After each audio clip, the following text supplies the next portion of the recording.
నాగర్ కర్నూలు జిల్లా కల్వకుర్తి మున్సిపల్ కేంద్రంలోని గాంధీనగర్ కనికా పరమేశ్వరి గుడి వెనకాల ఒకే రోజు 5 ఇళ్లలో దొంగతనం జరగడం కలకలం రేపింది.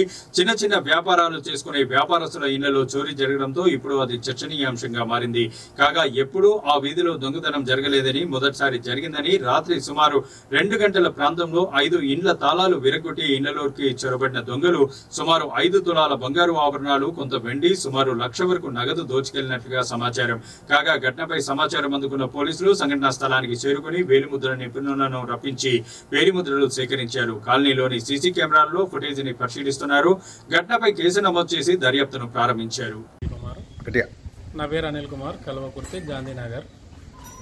నిన్న రాత్రి మా ఇంటి సైడ్ మొత్తం 4-5 ఇళ్లలో దొంగలు పడ్డారు.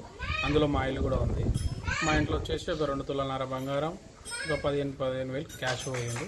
మిగతా వాళ్ళ ఇళ్లలో ఒకరి ఇళ్లలో 20,000, ఒకరి ఇళ్లలో 50,000 బంగారం పోయిందని తెలిసింది.